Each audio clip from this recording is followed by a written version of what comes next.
ये बंगलो है रतन टाटा सर का। वो इसी बंगलो में रहा करते थे और वो जब भी थे तो देखो आगे के गार्डन का एरिया बना हुआ है, वो इसी गार्डन के एरिया में बैठा करते थे, वॉक किया करते थे। उनके जो डॉग्स हुआ करते थे देखो वो यहीं पर उनके साथ खेला करते थे। और ये बंगलो उन्होंने 2012 में करीब 150 करोड़ में खरीदा था। वो जब टाटा सन्स के चेयरमैन से रिटायर हुए तभी अपनी रिटायरमेंट के लिए उन्होंने ये बंगलो यहाँ बनवाया था। पूरा सी फेसिंग यहाँ पर बंगलो बना हुआ है, लेकिन अभी रतन टाटा सर नहीं है तो हमें यहाँ से ही दिख रहा है कि अब बंगलो के अंदर कोई नहीं है, पूरा बंगलो अभी खाली पड़ा हुआ है। हाय गाइस, आज के व्लॉग में हम लोग आए हुए हैं मुंबई के कोलाबा में, जहाँ पर है ना रतन टाटा सर रहा करते थे। आप जो मेरे पीछे ये वाला सामने वाला घर देख रहे हो, वो जो बंगलो देख रहे हो ना, यहीं पर रतन टाटा सर रहा करते थे। तो देखो यही उनका सी फेसिंग बंगलो हुआ करता था मुंबई में, जहाँ पर वो रहा करते थे। आज भी देखो बंगलो में, अभी तो मैं देख रहा हूँ यहाँ से दिखाई दे रहा है कि बंगलो में है ना कोई भी नहीं दिखाई दे रहा है। यहाँ पर पूरा खाली पड़ा हुआ है वैसा लग रहा है, क्योंकि ऑफकोर्स उनकी कोई फैमिली नहीं थी। यहाँ पर वो है ना सिर्फ अकेले रहा करते थे, उनके सर्वेंट्स उनके असिस्टेंट्स के साथ वो रहा करते थे।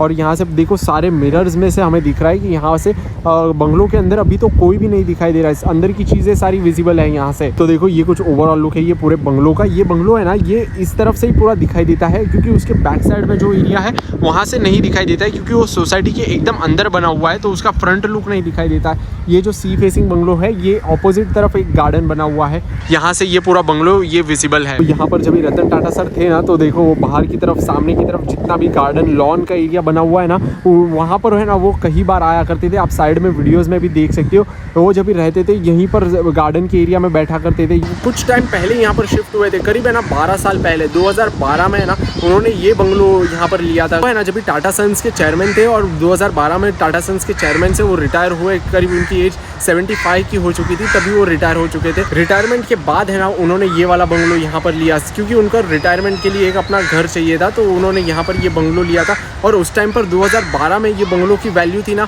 करीब उन्होंने 150 करोड़ रुपीज़ में ये बंगलो यहाँ पर लिया था। उसके पहले जो है ना वो यहाँ पर देखो उसकी जो बगल वाली यहाँ पर बिल्डिंग है, वो इसी बिल्डिंग के एक फ्लैट में रहा करते थे। इतने सालों तक देखो वो टाटा ग्रुप्स के पूरे चेयरमैन रहे, फिर भी नॉर्मल से बिल्डिंग के फ्लैट में रहा करते थे। फिर देखो कुछ टाइम बाद वो जब भी रिटायर होने वाले थे तभी उन्होंने है ना यहाँ पर ये वाला बंगलो यहाँ पर परचेज किया था। बंगलो है ना पूरा 13,000 स्क्वायर फीट में फैला हुआ है। और रतन टाटा है ना करीब 2012 में ये वाले बंगलो में शिफ्ट हुए थे। जब भी वो टाटा सन्स की चेयरमैन से रिटायरमेंट हुआ तभी उन्होंने ये वाला बंगलो यहाँ पर परचेज किया था। उसके पहले ना देखो वो यहीं पर ये नॉर्मल सी बिल्डिंग बनी हुई है, यही बिल्डिंग के फ्लैट में वो रहा करते थे। लेकिन 2012 में जब वो रिटायर हुए टाटा ग्रुप से, तो यहाँ पर है ना उन्होंने ये बंगलो खरीदा, और ये बंगलो की वैल्यू है ना करीब 150 करोड़ रुपीज़ में उन्होंने खरीदा था। तो उन्होंने अपनी लाइफ में है ना कभी शादी तो नहीं की थी, तो इसलिए वो भी है ना अपनी पूरी लाइफ टाइम है ना अकेले ही रहा करते थे। यहाँ पर ये वाले घर में है ना उनका जो असिस्टेंट था शांतनु, वो उनके साथ रहा करते थे, और फिर उनके जो सर्वेंट्स थे वो लोग यहाँ पर रहा करते थे। लेकिन अभी तो मैं यहाँ से देख रहा हूँ कि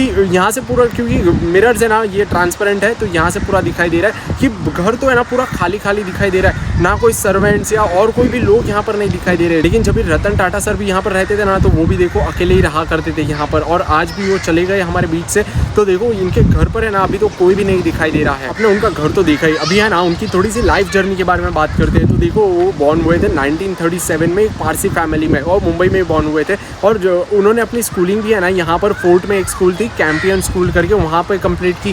फिर वो फर्दर स्टडीज़ के लिए है ना न्यूयॉर्क चले गए, जहाँ पर उन्होंने कॉर्नेल यूनिवर्सिटी से है ना बैचलर्स की डिग्री हासिल की थी आर्किटेक्चर में। फिर उन्होंने मुंबई आने के बाद है ना वो टाटा स्टील्स में एज ए इंटर्नशिप करना स्टार्ट कर दिया, और फिर धीरे धीरे उनका प्रोग्रेस होता गया, धीरे धीरे वो बड़े बड़े पोस्ट पर जाने लगे। और फिर उस टाइम पर है ना टाटा ग्रुप्स के जो चेयरमैन हुआ करते थे वो JRD टाटा हुआ करते थे। JRD टाटा को भी रतन टाटा का प्रोग्रेस देख के रहना ऐसा ही लगता था कि नेक्स्ट जो चेयरमैन है रतन टाटा सर को ही बनाना चाहिए। तो फिर जब JRD टाटा है ना यहाँ पर 1991 में रिटायर हुए थे, और उस टाइम पर उन्होंने है ना रतन टाटा सर को चेयरमैन बनाया था। फिर रतन टाटा सर ने देखो यहाँ पर 1991 से लेकर है ना 2012 तक है यहाँ पर है टाटा ग्रुप्स की चेयरमैनशिप उन्होंने संभाली थी। उस टाइम पर उन्होंने काफ़ी सारे प्रोग्रेस किए, काफ़ी सारी कंपनीज़ को एक्वायर किया, और जो भी यहाँ पर एग्जिस्टिंग कंपनीज थी उनके अंडर उनको भी काफ़ी ज़्यादा ग्रो किया था। इसी के साथ है ना वो काफ़ी सारी चैरिटी वर्क्स भी किया करते थे, जिनके बारे में हम सबको पता है। उनके इतने सारे हॉस्पिटल्स बने हुए, कैंसर के लिए, एनिमल्स के लिए इतने सारे हॉस्पिटल्स बने हुए, इतने सारे फाउंडेशन वर्क्स चलते हैं उनके।